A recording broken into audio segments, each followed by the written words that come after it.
자, 희대의 나우 구독자 여러분, 또 성독의 자리로 제가 왔습니다. 자, 여기가 이현 크리에이터님의 스튜디오인데 시간 내주셔서 감사하고, 와주셔서 감사합니다.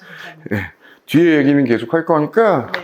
아주 간단하게만 앞에 보시고 소개 한번 부탁드립니다. 네, 안녕하세요. 저는 그림을 그리며 저의 생각을 전하는 유튜브 크리에이터 이현입니다. 딱 맞는 말입니다. 딱 맞는 말. 지금 동탄에서 네, 맞아요. 개인전 열고 계시잖아요. 전 처음에는 이게 3회째인가 그랬는데 그게 아니라 3년 만인 거죠. 3년 만에. 아, 3회째이기도 하고요. 근데 두 번째를 난 못 찾겠던데? 첫 번째는 계속 찾았고. 제가 첫 번째는 윤서울과 한 콜라보 전시가 있었어요. 네, 그리고 그 다음이 그거를 처음으로 쳐서 그랬구나. 예, 아워실루엣이 있고 개인전으로는 예, 그렇죠. 그러니까 그러네. 완전 딱 그림만 한 걸로는 두 번째라고 네, 했었어요. 그러네. 그래서 아무튼 제가 보니까 저희 칼럼이 이렇게 취재하고 나서 좀 뒤에 나가잖아요. 예. 섭외도 미리 했지만 그랬는데 다행히 저희 칼럼 나가고 나서 그 주말까지 쭉 아직 하고 계시더라고요. 그렇죠. 전시 기간이 좀 넉넉한 편이긴 해요. 그래서 간단하게 좀 소개 좀 시켜주셔도 좋을 것 같아요. 아, 이번에 정말 오랜만에 다시 개인전을 하게 됐는데요. 사실 그동안에는 그냥 유튜브에 이미 그림이 많이 있는데 전시를 별도로 해야 할까? 이 생각을 많이 했는데 또 이렇게 좋은 제안을 주시기도 했고 또 이런 드로잉을 전시하는 것들이 요즘에 굉장히 많이 적어졌거든요. 그래서 저는 더 블루소울이라는 타이틀로 전시를 준비를 했는데 저의 연필 원화 그림을 직접 보실 수도 있고 또 저의 그림을 조금 크게 프린팅된 그런 것들도 롯데백화점 동탄 곳곳에 제 그림이 정말 많이 배치가 되어 있거든요. 그래서 이 쾌적한 동탄의 인프라와 함께 저의 그림을 즐겨주시면 아주 문화적인 하루가 되지 않을까 하며 추천을 드립니다. 사진으로만 봤는데도 그림의 수가 일단 압도되던데? 많은 그쵸. 거 아니에요? 그 정도면 되게 많은 거 아니에요? 개인전인데? 근데 사실은 제가 드로잉을 굉장히 빠르고 쉽게 하기 때문에 그림이 많이 나오는 것 같아요. 상대적으로. 그래도 보는 사람들 입장에서 재밌겠네. 네, 맞아요. 이번 전시의 블루 소울, 푸른 영혼, 요거는 이연수 티스트 작가로서의 어떤 활동이다 이거죠. 그런데 되게 많이 하잖아요. 그러니까 어쨌든 가지수로 따지자면 지금 이 스튜디오도 어쨌든 대표를 하고 계신 거고 뭐 유튜버인 건 원래 유명하고 사전에 디자이너였다고 했지만 개인전 같은 걸 하면서 아티스트에 또 그것도 하고 있고 책이 3권, 강연, 클래스 101에서는 교육자 그리고 제가 뭐 나중에 여쭤보겠지만 네. 여행 크리에이터도 하지 않습니까? 그렇죠. 요즘엔 글이 조금 안 올라오던데 네. 물론 이 중에 무엇이 나다라고 딱 얘기하기는 어렵지만 요즘 같은 상황이라면 이 중에 어느 게 역시 뭐 개인전 하고 있으니까 아티스트로서가 가장 무게가 있는 건가요? 사실 저는 생활예술인이라는 단어를 스스로 맞아. 많이 그렇게 들었어. 사용을 하는데 요즘은 그 생활이라는 부분에 집중하는 것 같아요. 어떤 직업으로서의 저보다도 그냥 삶에서 제가 어떻게 살아가는 게 흥미로운지 요즘 좀 그냥 삶을 재밌게 살고 작업은 쉬엄쉬엄 하고 있습니다. 한 번만 생활예술인 조금만 더 얘기해 주실래요? 그래도 제가 생활체육인이라는 단어를 는 듣고 맛있지. 되게 좋다고 생각을 했어요. 뭔가 꼭 국가대표가 되지 않아도 체육인이 될 수 있다는 개념이잖아요. 내가 생활 속에서 그것을 자주 반복하고 아낀다면. 그래서 예술 또한 반드시 작가나 예술가가 되지 않아도 할 수 있는 그런 취미의 영역이라고 생각을 했어요. 그리고 저는 제가 이 일을 어쨌거나 많은 분들이 좋아해 주시고 그래서 전문적인 형태처럼 보이는 무언가들을 많이 하고 있지만 언제나 저는 그림을 낙서처럼 재밌게 그리려고 그 감각을 유지하려고 애를 쓰는 편이거든요. 그래서 저는 작가보다는 그래도 생활예술인으로 살고 싶다는 생각을 많이 해요. 작가라고 불리는 건 감사한 일이지만 그래서 요즘에는 그렇게 일은 또 쉬엄쉬엄 하면서 생활을 잘 사는 거에 관심이 많아서 거기에 힘을 쓰고 있습니다. 생활체육인은 쉽게 말하면 그걸로 생계를 꾸리진 않잖아요. 그렇죠. 뭐라고 표현해야지? 지금은 근데 생활예술인 이연은 사실은 네. 그냥 취미로만 살 수는 없는 거니까 그래서 물어보는 거죠. 그렇죠. 그렇긴 한데 저는 제가 그 수익 활동을 하는 게 예술의 영역이라고 생각하진 않는 것 같아요. 그러니까 좀 다양할 수 있겠지만 제게 가장 큰 수입원이 되는 거 일단은 조회수 수익이기도 하고 그리고 유튜브 광고 수입이기도 한데요. 그것은 예술이라기보단 굉장히 좀 상업적이고 커머셜하고 물론 그렇죠. 모든 예술이 중요한 그런 거죠. 영역이 있지만 훨씬 사업적인 것이어서 저는 예술보다는 어떤 한 개인 사업 정도로 생각하고 있어요. 어쨌든 작업했던 환경이나 네. 뭐 여러 가지들 얘기하면 이른바 혼업, 혼삼 뭐 네. 이런 게 이제 강조가 됐었는데 이 얼마 전에 나름 이제 공표를 하지 않았습니까? 그쵸. 네, 그래서 거기 보면 제가 느낄 때는 이제 혼업은 뭐 일이야 혼자 할 수 있겠지만 혼삶은 아닌 것 같다. 두 삶이라든지 혹은 세 삶. 네. 근데 아무튼 미리 좀 축하드리고 전 아유. 진짜 청첩장 주세요. 아 진짜요? 진심입니다. 진심으로 드리겠습니다. 네.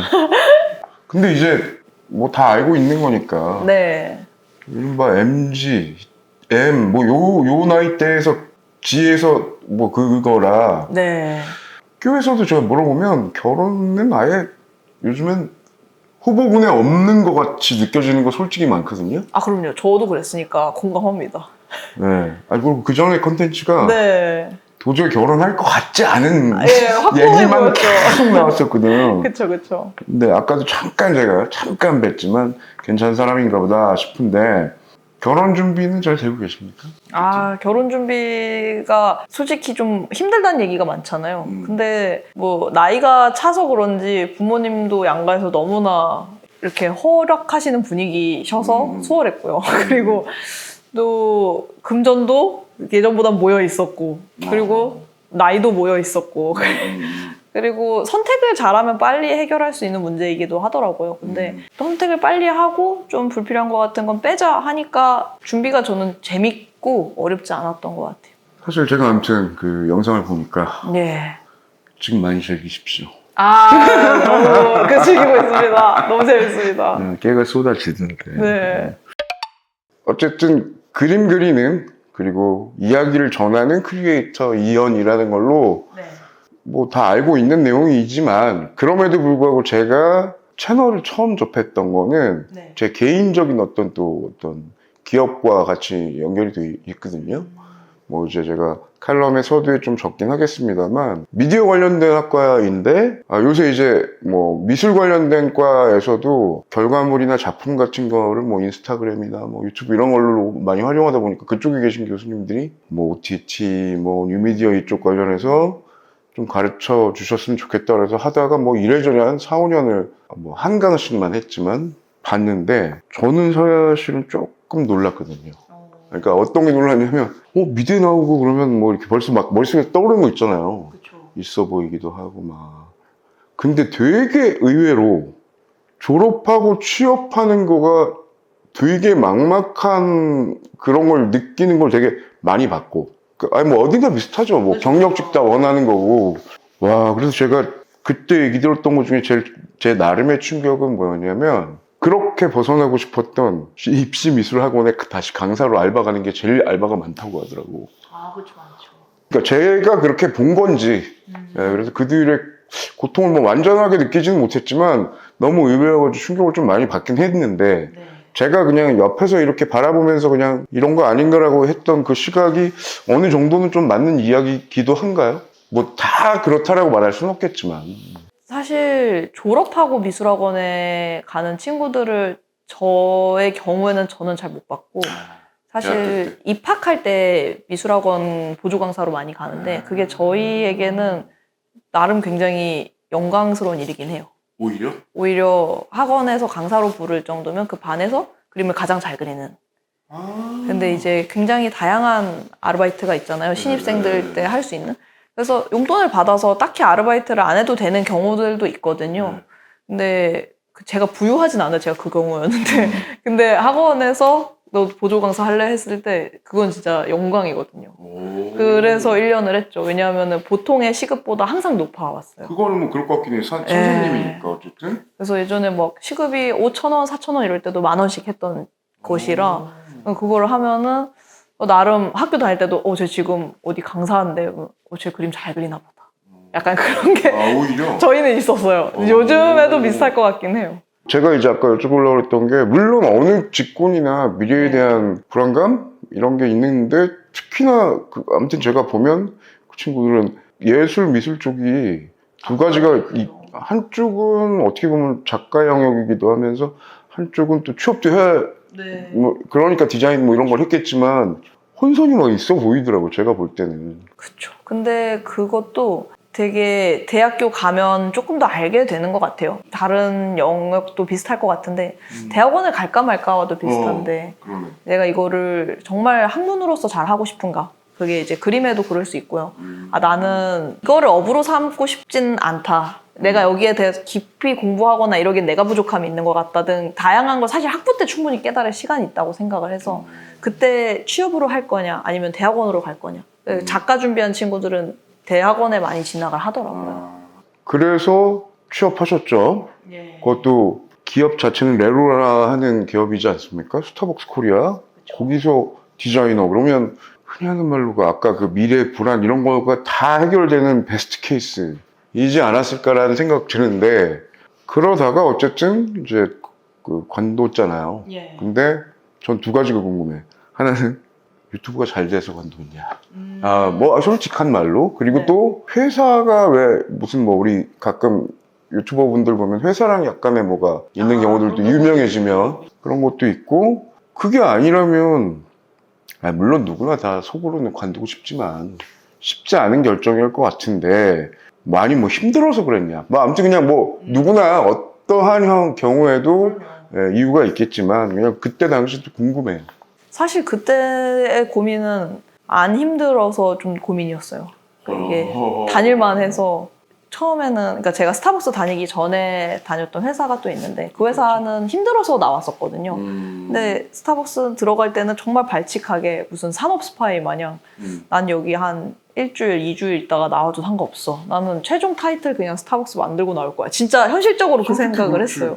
그래서 그 당시에 유튜브가 이미 잘 될 조짐이 있었음에도 취업을 한 거였거든요. 유튜브에 집중만 해도 되지만. 그렇기도 했고 유튜브가 초반에 잘 된다고 수익이 바로 그렇지, 들어오는 그렇지. 그런 수익화 구조가 아니기 때문에 내 유튜브 채널을 키우고 나와야지 했는데 채널이 어느 정도 갖춰지고 안정성도 됐는데 회사에서 사귄 친구들도 많고 첫 회사에서 있었던 트라우마에서 저는 제가 디자인을 못한다라는 그런 결론을 내리고 나왔었어요.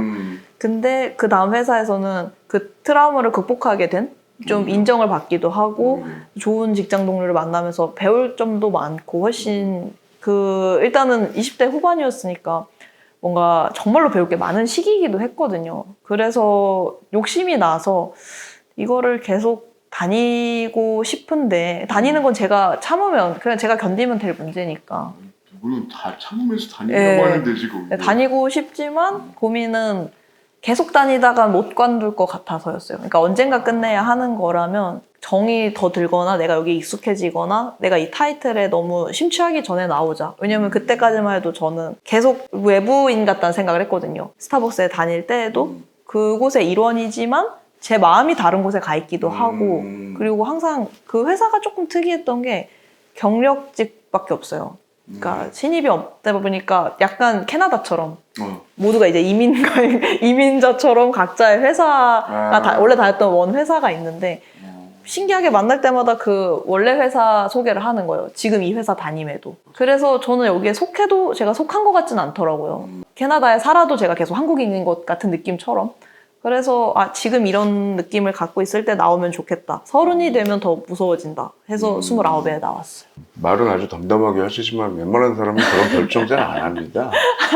뭐 더 오래 다닐까봐 정들을까봐 관둔다 이게 쉽지 않은 건데 들어오기도 힘들어서 여하간에 뭐 그런 것들을 네. 제가 질문을 좀 많이 한쪽으로 좀 해서 인생 얘기를 너무 했는데 저는 지금도 그렇게 느끼고는 있는데 우리 이현 채널 포맷, 컨셉 요거를 제가 왜 아까 그 학생들 가르치면서 2019년도에 봤다 그랬잖아요. 예. 강렬하게 기억이 났어요. 그때 유사한 거는 모르겠어. 굳이 해외 거는 있을 수도 있겠지만 여하간 얼굴 안 나오고 크로키나 뭐 이렇게 색깔 이렇게 하면서 지금의 이 톤의 목소리로 조용하게 뭐 수필처럼 뭘 봤을까? 혹은 정말 이걸 완전히 다 이걸 기획한 걸까? 아니면 기획한다고 해도 그런 얘기 같은 거는 네. 그러니까 난 아무튼 그 처음에 너무 그 동기가 너무 궁금하더라고요.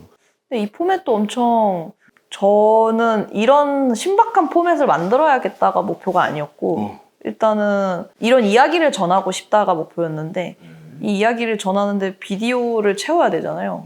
그래서 그림을 넣은 거거든요. 그냥 그런 거였어요. 예전에는 비디오에 자막으로 이 이야기를 채웠었어요.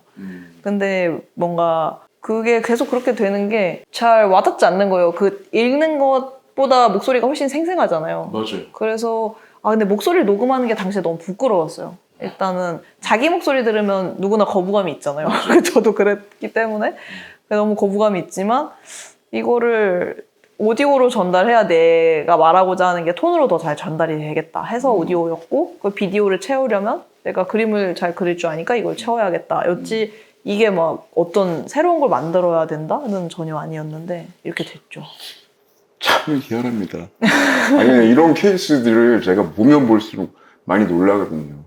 그 채널 런칭한 뒤에 몇 개월 후였었어요. 저는 이제 처음에 목소리랑 그걸 듣다가 얼굴을 공개를 했어. 네. 지금이야 계속 보니까 당연한 듯한데 저는 그때가 Q&A 하느라고 접니다. 뭐 처음으로 제대로 인사합니다. 네. 그런 거잖아. 일단 1번은 너무 애기애기해서 놀랐고 솔직히. 그때 애기였어요. 지금도 그렇고요. 그때 진짜 애기였어요.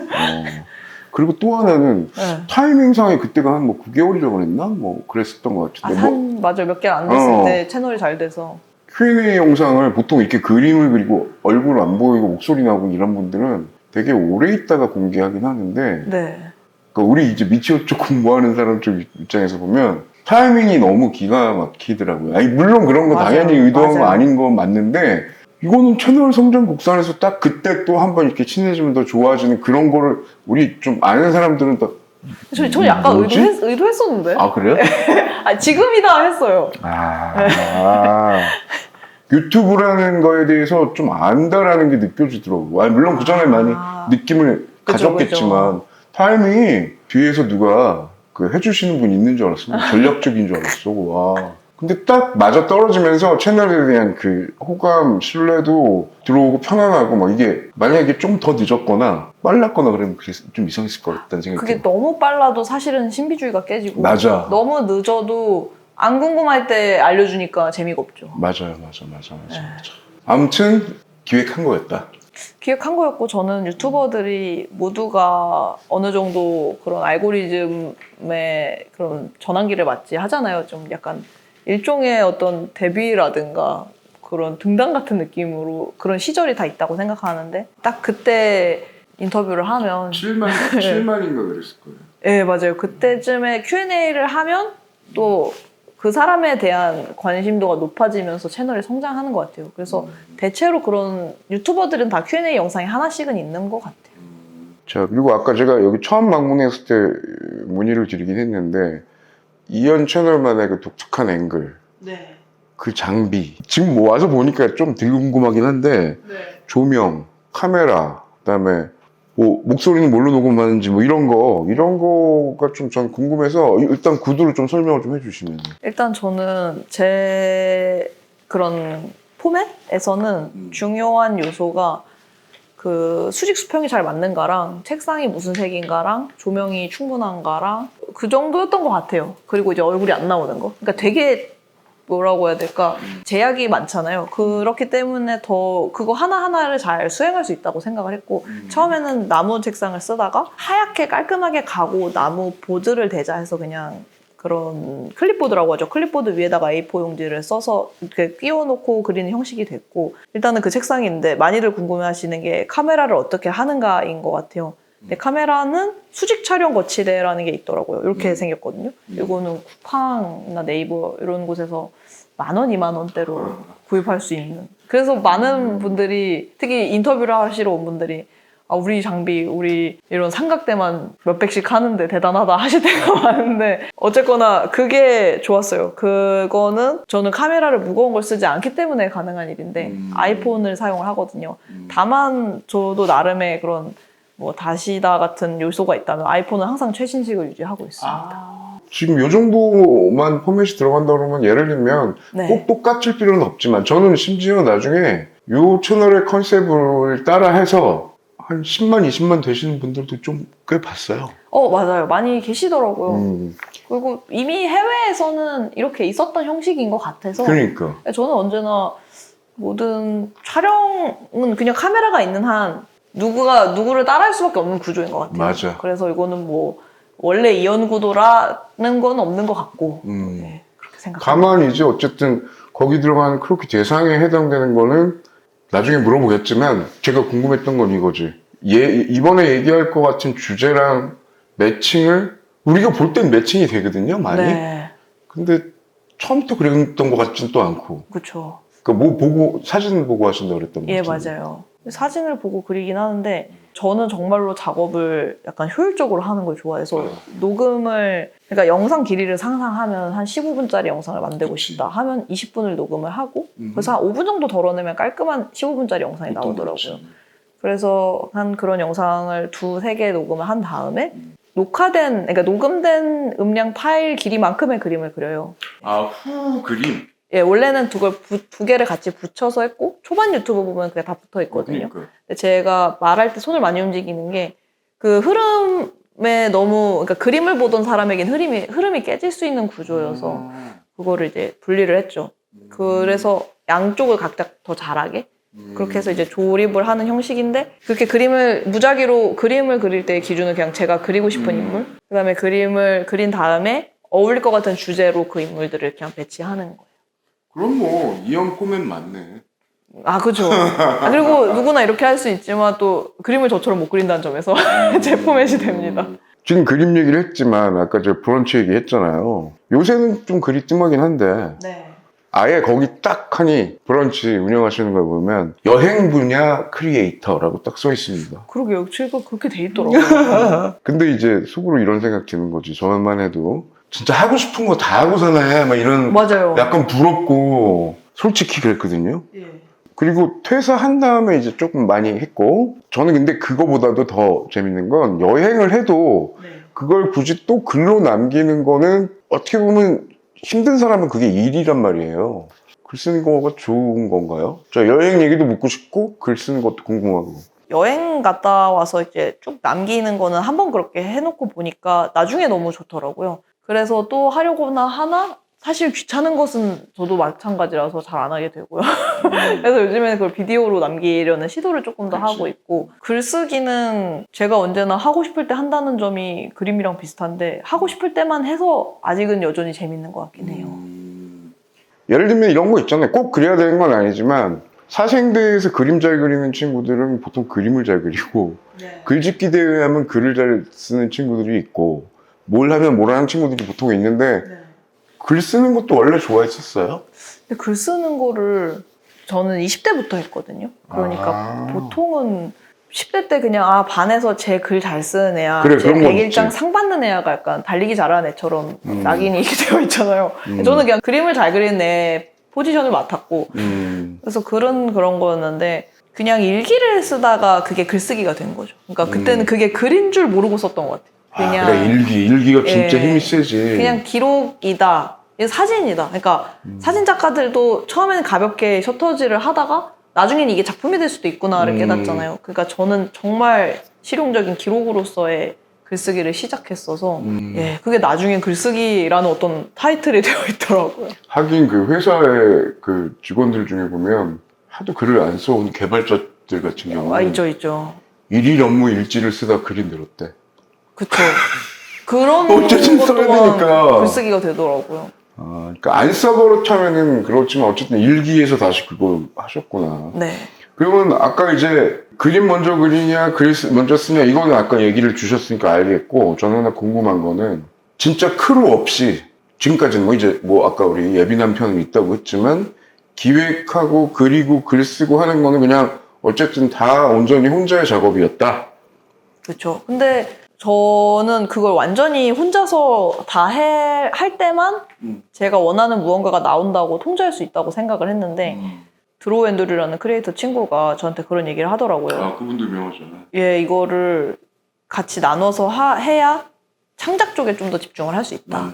그래서 편집자님이 이제 총 2분이 계시고 비즈니스 담당자님이 계셔서 사실은 혼자이기는 해요. 개인 사업자니까. 하지만 이제 직원 한 분과 프리랜서 두 분. 그래서 나름 팀워크를 잘 이루고 있습니다. 주제 기획이 궁금해요. 주제는 그럼 뭐 주제 대표님이 하십니다. 네? 저요. 그러니까 네, 주제는 그러니까 대표가 해야 하는 일은 대표가 해야 되는 일이라고 생각하고 대표가 안 해도 되는 일을 팀원들이 하는 거라고 생각하거든요. 근데 주제는 제가 해야 되는 일이라고 생각해서. 그러면 기획회의를 하는 게 아니라 주제는 정해서 공유를 하는 쪽에 가깝다. 저는 그래서 주제를 정해서 공유도 안 하고 저는 그러니까 외주 같다고 생각해요, 모두를. 그래서 그냥 제가 이만큼 만들었습니다. 이거를 가능하신 형태로 가공해 주세요. 이렇게만 요청을 드리는 거지.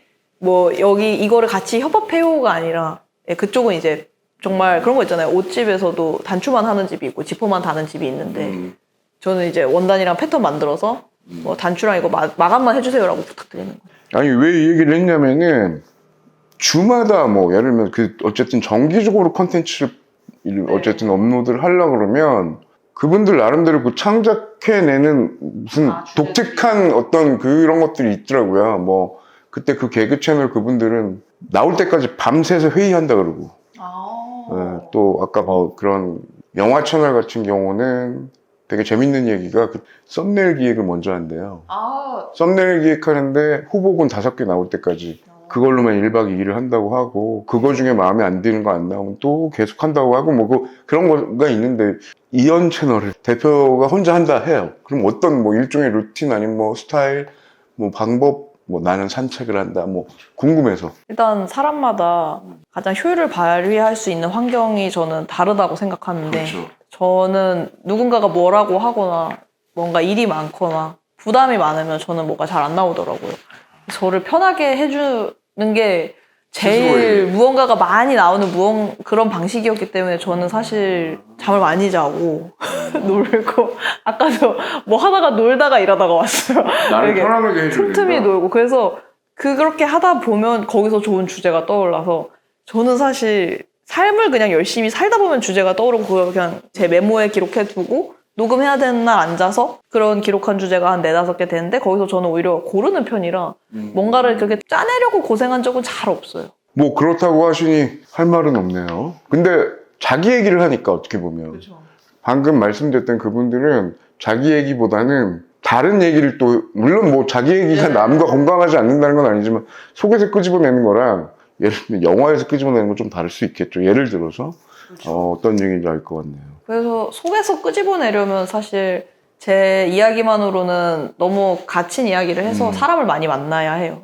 저는 사람을 많이 만나는 것도 콘텐츠 영역에 포함된다고 생각해요. 이거는 질문 안 했던 건데 그럼 사람을 만난다. 어느 정도는 그래도 같은 크리에이터라든지 아니면 이쪽 업계 종사자들이라든지 그러니까 비즈니스 외에 다른 분들을 따로 일부러 만나려고 한다? 저는 되게 나름 외향적이고 친화적이라서 그냥 제가 전시를 하러 갔을 때 갤러리에 촬영 와주신 작가님이 계시더라고요. 작가님 이제 명함 주고받는데 나중에 놀러 오세요 하는데 진짜 오시겠다는 거예요. 그러면 진짜 뵙고. 그런 식으로 아니면은 열어놓는구나. 네, 뭐 좋아하는 브랜드에서 연락을 했을 때 그 브랜드 대표님이 뵙자고 하면은 감사합니다 하고 뵙고 친구가 보자 하면 뵙고 이렇게 해서 정말 그냥 제 사적인 친구부터 그냥 비즈니스 사람까지 다 친구가 되는 자리로 많이 만나요.